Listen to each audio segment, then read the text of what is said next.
Also,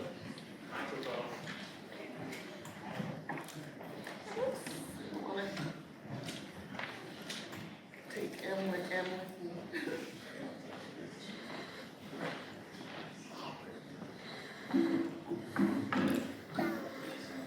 We certainly change over time. I wanted you to see a little bit of it, our change. We have one picture taken in my youth. You see me now, and a few years later. My name is Augusta Maria Outson. I'm the oldest child of my parents, Jens Christian Outson and Martha Maria Christiansen Outson. I was born in Randers, Denmark, where we lived in a splendid home with lovely cabinets and handcrafted furniture. In the backyard was a beautiful garden with berry bushes, hedges, and many colorful flowers. There was a large summer house and many colorful flowers in there. There were benches, tables, and chairs. Much of my childhood was spent in that wonderful place. I met Michael, who's from Denmark, and I think he's here today. There he is in the back. I'm glad that you came. I miss my homeland. My parents first heard the true gospel of Jesus Christ soon after I was born, and they were baptized sometime later. They lost many of their friends and endured mobbings and persecutions. They wanted to go to Zion in America, but they were advised to stay there in Randers and help the missionaries. So they stayed 11 more years, helping the missionaries in their beautiful home. They were obedient and they remained faithful and true to the religion. They were very particular to pay an honest tithing. My father was a cabinet maker to the king. And with that, the king would invite me and my little brother to come and play with his children. And so we'd get to go to the palace when father was working there.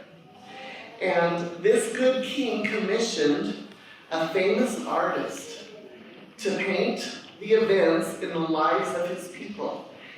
That series of paintings is housed in the Danish National Art Museum to this day. And I have a copy of the picture that he painted in our home. And this is a copy of a copy. And it was a very good copy of this is housed in the MTC, the Mission Training Center in Provo, Utah. And there's another one in the church history room. But this is a copy of a copy, and that's me under the little table. And this is a missionary teaching. This is my father and my beautiful mother. And these are our neighbors, and this is my grandfather. And so those of you that might want to take a look at this a little closer, you're welcome to come up later.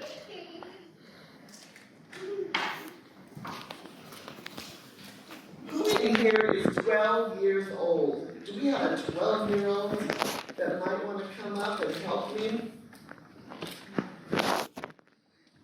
How about a niece over there with red hair of Ariel? Would you want to come help me? How old are you? She's 7. When I was 12 years old, Father took me out of school. But when I was 7, that's when I started school. And school was almost all year round. We got 1 month off for summer. But when I was 12, I did get to go to a special school. And there I learned to speak English. I learned to take on fancy work. And I learned to make gloves. And these are called kid gloves. Not because they fit kids, but because they're made from the skin of a goat and they're very stretchy. Would you like to put one of these gloves on?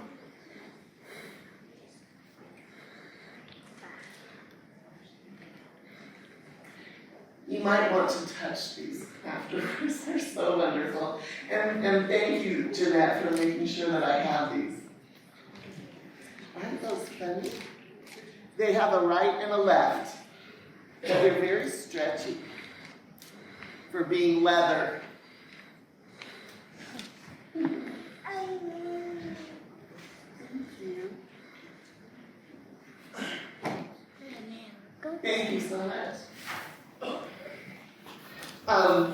My wealthy aunt, who I was named for, Augusta, would often invite me to stay with her in Copenhagen. She loved to have her dressmakers sew me dresses, and they were beautiful, and then she would take me to the galas and to the theater. Years later, here in Parowan, Utah, I was able to give many of those dresses to my husband's daughters. And I was delighted to when we go to a dance or something, to see those dresses twirling around and on such pretty girls. When Brother Smith came back to Denmark as the mission president, I was a young woman, poised, well-educated, culturally refined, and he asked my parents if he could marry me. They were ecstatic. And so was I. The very first time I saw Brother Smith, I noticed that he was tall and handsome. He had kind eyes, and I remembered that. And so when that arrangement was made, I was very happy. A little over a year after our marriage, my parents, 7 siblings, President Smith and I, along with a large immigration company of saints, there were over 300, we boarded a huge ship, the Minnesota, and we sailed to America. Once there, we boarded a train that took us to Salt Lake City. We were one of the first groups that got to go by train. I was sealed to my dear husband, and the very next day gave birth to my first baby. She was named Georgiana Bathsheba. I want to say that right, Bathsheba, after my husband's cousin, George A. Smith, and his wife, in whose home I was staying. We called our little one Bashi. George A. Smith named her during her blessing. I was very hesitant to go to Parowan and to meet my husband's 2 other wives. I shouldn't have worried one bit. They were both so kind and loving to me. Annie was especially patient, and she helped me to adapt to this harsh environment. Jeanette could do anything and everything. Amazing. They were so wonderful to me, and I loved them as sisters. We all lived in Parowan with a garden and a large orchard. My next 3 children, Garadina, we called her Dina, Robert Christian, Rob, and Martha Amelia, aka also known as Maddie, were born there. We lived here in Parowan 10 years. When our husband was called to go to Arizona, our family left our comfortable home, our orchards, and our many friends. But we were so happy. And why shouldn't we be? We were married to the kindest husband and have the dearest children, new tents, and plenty of fresh air. Have you ever been to Snowflake? Do you know what I mean by fresh air? In March? That's when she recorded that in her journal. Our son Asel Henry was born in that tent, not so new at this time, December 5th of that very first winter. Eventually, we had log cabins and lovely brick homes with welcoming porches. Anna, Rebecca, Rachel, and Sophronia, named for Joseph Smith's own sister. And we called her Fofo. She came along next, followed by Natalia.